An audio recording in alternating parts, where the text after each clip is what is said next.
Isang patak, siguradong kuto ay tepok. Ayan, oh. Ganun lang mga lodi.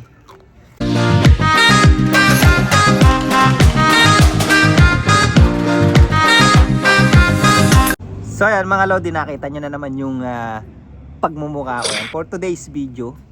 Ayan, hawak natin yung anak ni Darna at saka ni Kalapating Ayaw Mag-Champion. Yan, napakaganda mga lodi, red checker. Ayan, oh. Napakita ko na to sa nakaraang vlog ko, pero ngayon mas malaki na siya. Kompleto na ipakpak. Ayan, kaya lang meron siyang, napansin ko yung sa may mga breederan ko, sa mga stock bird ko, hindi ko pa nagagamot mga lodi. Kaya lalagyan natin ng gagamutin natin ng para sa kuto mga lodi. So meron akong gamit, pinapatak ko lang sa may batok ito. Pero hindi ano to, hindi yung bote na to yung laman. Sinalin na lang dito yung yung gamot para lang ma-drop natin dito. Pero hindi yung gamot na to mga lodi. Hindi itong bote na to. Yung laman sinalin lang yan, paulit-ulit tayo. But anyway, yan, papatak lang natin sa batok.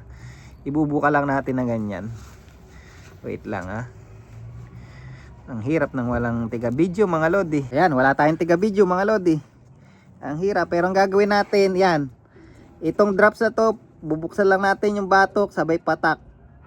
Ayun, isang patak lang okay na mga lodi, pero napadalawa. Ayan, tapos mamamatay na yung kuto niya kasi yung oil na pinatak natin dito sa may batok, bababayan sa katawan mga lodi, huhulas yan sa katawan hanggang sa mamatay yung kuto mga lodi. Ang ganda, taba pakatabang ibon mga lodi. Tingnan nyo naman yung katawan, solid, di ba? Ito naman yung si Kalapating Ayaw Mag-Champion mga lodi. Papatakan natin sa batok. Ayan, wala tayong tiga video, but anyway, ayan siya mga lodi. Isang patak, siguradong kuto ay tepok. Ayan, ganun lang mga lodi. Simpleng-simple lang. Si Kalapating Ayaw Mag-Champion, yan siya. Paganda mga lodi. Yan, solid. Yan. Mga lodi. Hawakan mo, Sab, hawakan mo. Hawak mo lang ganun. Mag-wash ng hen mamaya ha. Okay. Alright? There is this color. Anong kulay yan? Green. Green! Yan, ito naman yung kapatid nung red checker kanina mga lodi. Hey.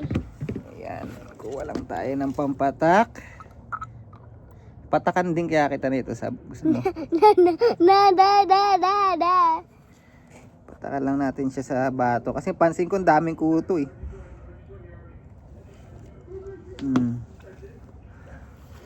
Ganun lang mga lodi. Malakas tong gamot na to mga lodi. Ito mga lodi, hindi ko alam kung na-vlog ko na to. Dark checker cock. At nahiram-hiram natin to sa tropa nating si Secret. Hi. Yan, ano nila to mga lodi? 18 placer ng 900 km Timaru ng New Zealand mga lodi. Yan, gagamitin natin sa breeding to. Paparis natin to sa finisher natin 900 km. Ewan ko kung na-vlog ko na to last time. Yan, paparis natin to doon. At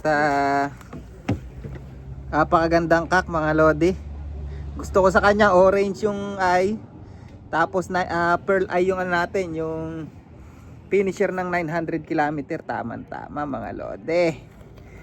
Yan, ayusin natin yung breeding season sa yun nga, mukhang swerte tayo sa breeding ngayon dahil hindi naman sa swerte, parang wala tayong magiging problema sa salmonella ngayong breeding season. Kasi last year talagang wala tayong na breed na maganda. Talagang nagkahirap-hirap tayo sa pagbi-breed dahil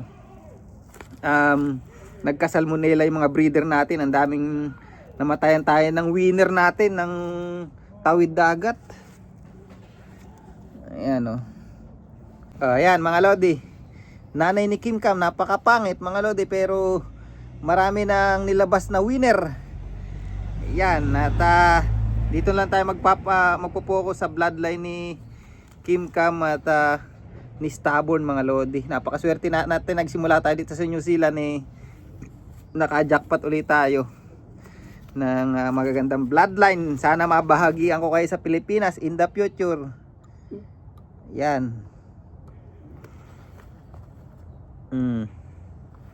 Ito, nagsusubo to, mga lodi. Meron tayong painakay dito.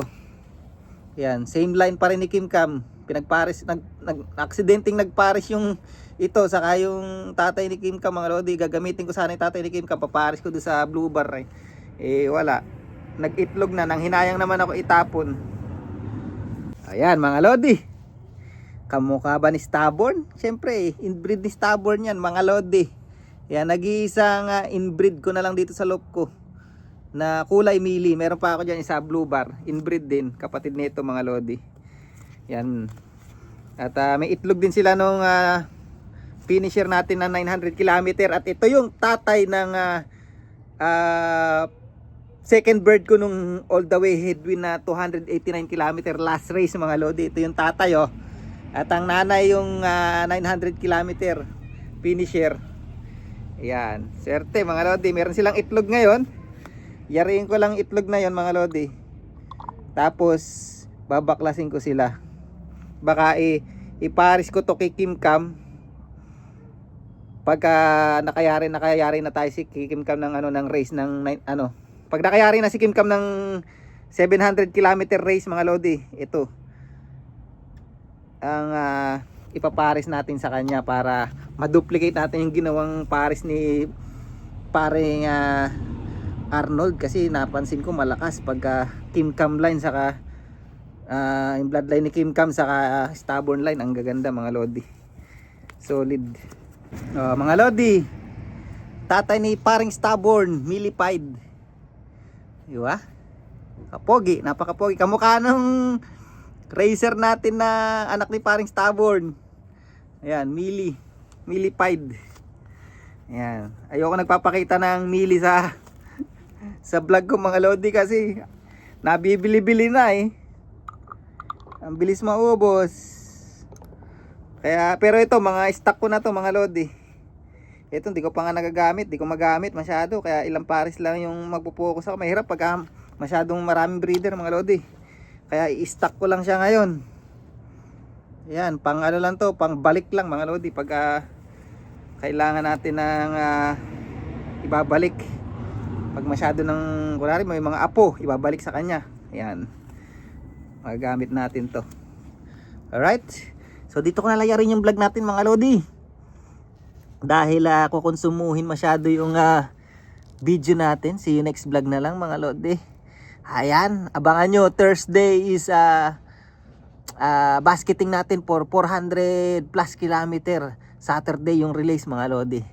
Alright.